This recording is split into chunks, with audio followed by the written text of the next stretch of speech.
বাঁকুড়ার খাতড়ার দেদুয়া গ্রামের বাসিন্দা বঙ্কু মাহাতো নামে এক ব্যক্তির অস্বাভাবিক মৃত্যুর ঘটনায় রাজ্য বিজেপির টুইটের পাল্টা টুইট করল বাঁকুড়া জেলা পুলিশ। পুলিশের তরফে দাবি করা হয়েছে ওই ঘটনায় 3 জনকে গ্রেপ্তার করা হয়েছে। একই সঙ্গে রাজনৈতিক খুন নয়, গাছ কাটাকে কেন্দ্র করে ঝামেলার সূত্রপাত বলেই পুলিশের দাবি। উল্লেখ্য, গত মঙ্গলবার খাতড়ার দেদুয়া গ্রামে অস্বাভাবিক মৃত্যু হয় বঙ্কু মাহাতো নামে এক ব্যক্তির। পরে ওই দিন রাতে বিজেপির তরফে বঙ্কু মাহাতো তাদের কর্মীও তাকে খুন করেছে বলে দাবি করে। পরে তার ছেলে সনাতন মাহাতোর অভিযোগের ভিত্তিতে বাদল মাহাতো, হারু ওরফে হারাধন মাহাতো ও তারাপদ পালকে গ্রেপ্তার করে।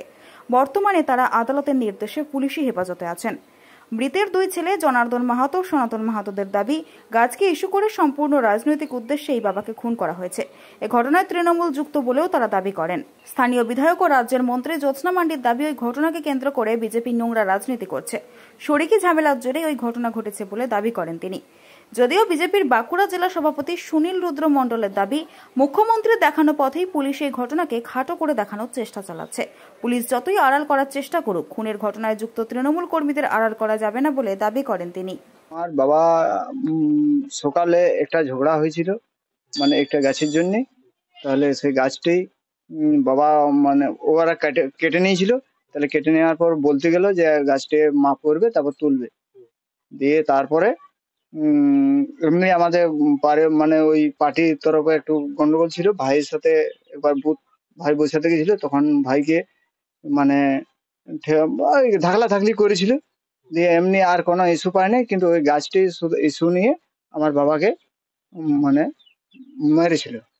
গাছ কাটার ইস্যু নিয়ে এটা তো মারধরটা তুলেছে, এমনি তো কোনো সুযোগ নাই। গাছ কাটাটা ইস্যু করেছে। জনার্দন মাহাতো, দেদুয়া। ঘটনা ঘটলো একটা সামান্য গাছ আছে, ওটা গাছটা ইস্যু। আমরা বিজেপি পার্টি করি, এই হিসাবে আমাদের সঙ্গে আগেও একবার হয়েছিল, বুঝলি।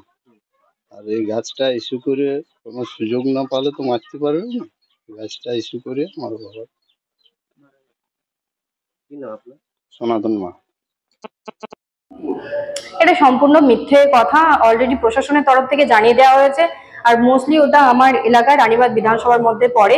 আসলে বিজেপি এটা নোংরা রাজনীতি খেলছে। মানুষই তৃণমূল করতেন, কিন্তু বিজেপি এটা নোংরা রাজনীতি খেলা করে এলাকাটাকে উত্তপ্ত করছে। যেহেতু আমাদের রানীবাঁধ বিধানসভা সর্বোচ্চ পশ্চিমবঙ্গে আমরা খুব ভালো রেজাল্ট করেছি, তার জন্যে বিজেপির লোকাল নেতৃত্ব, জেলা নেতৃত্ব যারা আছেন, এটাকে নিয়ে শুধু শুধু ফালতু রাজনৈতিক রং চড়াচ্ছে। আমি দায়িত্ব সহকারে বলছি, এটার মধ্যে কোনো রকম নেই।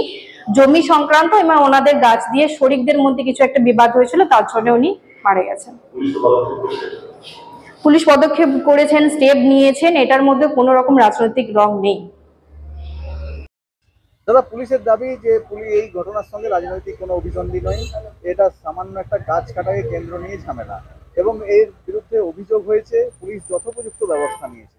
কি বলবেন এই বিষয়ে? যে রাজ্যের মুখ্যমন্ত্রী ধর্ষণকে বলে ছোট ঘটনা, আর একের পর এক যেখানে গণপিটুনিতে হত্যা হওয়ার পর মুখ্যমন্ত্রী সেখানে কোনো ধরনের মন্তব্য করে না, তার ব্যবস্থা গ্রহণ করে না। বিভিন্ন জায়গায় জায়গায় মহিলাদের উপর অত্যাচার হচ্ছে, আর সেখানে এই ধরনের ঘটনাকেও প্রশাসন যে ছোট ঘটনা বলবে সেটাই বোঝা যায়। আজকে যে ঘটনা ঘটেছে সেখানে দেখা যাচ্ছে থানা থেকে তার দূরত্ব মাত্র 3 কিলোমিটার, আর সেই দূরত্বের মধ্যে সেখানে সিভিক পুলিশ রয়েছে, ভিলেজ পুলিশ রয়েছে যারা, এবং তার সঙ্গে সেই গ্রামের মানুষজন সেখানে তার খবর দিচ্ছে। তারপরও পুলিশ প্রশাসনের কাছে খবর আসার পরও সেই পুলিশ প্রশাসন 2 মিনিটের মধ্যে সেখানে পৌঁছানো যায়, সেখানে পৌঁছায়নি। তারা দেখতে চাইছিল ভারতীয় জনতা পার্টির সেই কর্মী, ভারতীয় জনতা পার্টি যেহেতু সেই বুথে জয়যুক্ত হয়েছে 2024-এ, তাই তারা ওই মৃত্যু নিশ্চিত হওয়ার পর তারা সক্রিয় ভূমিকা পালন করছে। আর সক্রিয় ভূমিকা কিরকম, তৃণমূলের যে নেতা এর সঙ্গে জড়িত আছে, যার উচ্চ নেতৃত্ব, যে পরিকল্পনার মাধ্যমে এই ঘটনাকে একেবারে জড়িত আছে, তাদেরকে আড়াল করার চেষ্টায় ভূমিকায় তারা নেমেছে। আজকে পুলিশ প্রশাসন যতই চেষ্টা করুক তৃণমূলের নেতাদের আড়াল করার, আজকে ভারতীয় জনতা পার্টি রাস্তায় নেমেছে। আমরা